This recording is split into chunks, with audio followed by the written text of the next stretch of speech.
हुआ करते थे, पुनः वो आंदोलन करने पड़ेंगे। हमारी माताओं को अपने बालकों को क्षत्रिय विद्या देनी पड़ेगी।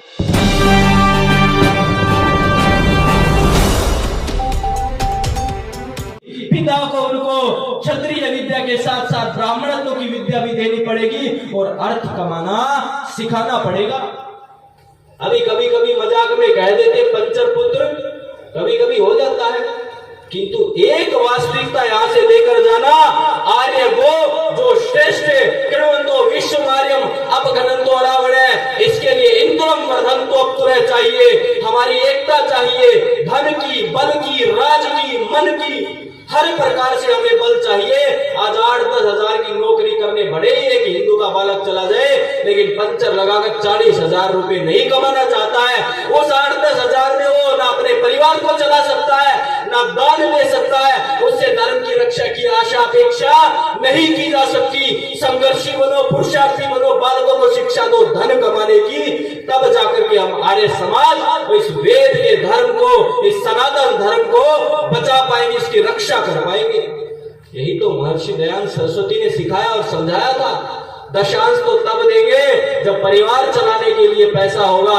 उपनिषद में कहता भूखे पेट धर्म का कार्य नहीं हो सकता। हमारे बुजुर्गों ने बना दिया भूखे पेट भजन नहीं हो सकता। बात बराबर है। उपनिषद पढ़कर सामान्य भाषा में दूसरों को समझा दिया, और यही वास्तविकता है कि हमें अपने समाज को प्रबल बनाना होगा, धनी बनाना होगा, एकता के साथ आगे बढ़ना होगा। निश्चित रूप से महर्षि दयानंद सरस्वती का जो उद्देश्य था, यहाँ से पाप, अंधविश्वास, ढोंग, वेद विरुद्ध मत पंथ संप्रदायों को इस राष्ट्र से भगा देना, अपनी राष्ट्रीय अस्मिता और एकता को बनाना, वो सफल हो जाएगा। और हम आर्यों से अपेक्षा की भी जा सकती है, बाकी संसार में किसी से अपेक्षा की भी नहीं जा सकती। तो हमारे ऊपर बहुत अधिक, वो हमारे कंधों पर बहुत बोझ है। इस बोझ को बोझ समझेंगे तो बोझ ही हो जाएगा। इस बोझ को कर्तव्य और दायित्व समझेंगे तो हम सफलता की ओर लेकर चले जाएंगे। यही महर्षि दयानंद सरस्वती को उनकी 2वीं जन्म शताब्दी पर सच्ची श्रद्धांजलि हो।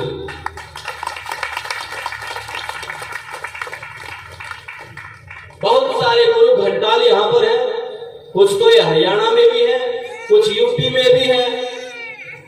किसी में भूत आ रहा है, कोई भूत उतार रहा है, किसी में हनुमान आ रहा है, किसी में शिव आ रहा है, किसी में मत्ता आ रही है, और किसी में तो सारे ही आ रहे हैं। पता नहीं कितने उसके अंदर घुसे हुए हैं और किस किस प्रकार से झूलते हैं, घूमते हैं और हिलते हैं, समझ में ही नहीं आ रहा है।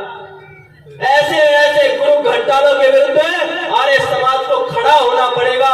ये दूसरे ऋषि दयानंद सरस्वती के हत्यारे हैं, इसको कभी भूलना मत। यही महर्षि दयानंद सरस्वती को सच्ची श्रद्धांजलि होगी। यहां से मैं इतना ही कहना चाहूंगा। आप सभी ने मुझे ध्यान से सुना, आप सभी का बहुत बहुत आभार। आपने बुलाया इसके लिए भी आभार, और हमारे अंकुर भाई ने जो यहाँ पर बहुत महत्वपूर्ण बातें बताई हैं, उनको आप निश्चित रूप से अपने जीवन में धारण करें। यही मैं आपसे आशा और अपेक्षा रखता हूँ। वो वर्तमान समाज के युवाओं की मानसिकता को जानते हैं, पढ़ते हैं, निरंतर उसके संपर्क में है, तो आप उनकी वाणी को बहुत धैर्यपूर्वक आपने सुना, अपने घर लेकर जाए, उसको अपने जीवन में धारण करें। ओम नमस्ते। ओम बहुत बहुत आभार भाई राहुल आर्य जी का, अंकुर आर्य जी का, और आपने बड़ी ओजस्वी वाणी के साथ सभी आर्यों में उत्साह वर्जन करने का काम किया। एक बार जोरदार तालियों के साथ सभी स्वागत। मैं निवेदन करूंगा हमारी इस आयोजन कमेटी के स्वागताध्यक्ष भाई आर्य सुरेश मलिक जी से, भाई आर्य रामपाल कुंडू जी से, योगेंद्र जी से और आजाद जी से, भाई अंकुर जी को और राहुल जी को एक स्मृति चिन्ह के साथ सम्मानित करेंगे। मेरा अच्छा पहले अभिमन्यु जी का, और हमारे बीच में अभिमन्यु कोहाड़ जी हमारे बीच में पहुंचे हैं, तो 10 मिनट के लिए वो अपना उद्बोधन देंगे। उसके पश्चात ये जो यज्ञ है सभी अपनी आहुतियां बदल बदल के डालते रहेंगे। मेरा सभी से निवेदन, मात्र 10 मिनट के लिए अभिमन्यु कोहाड़ जी।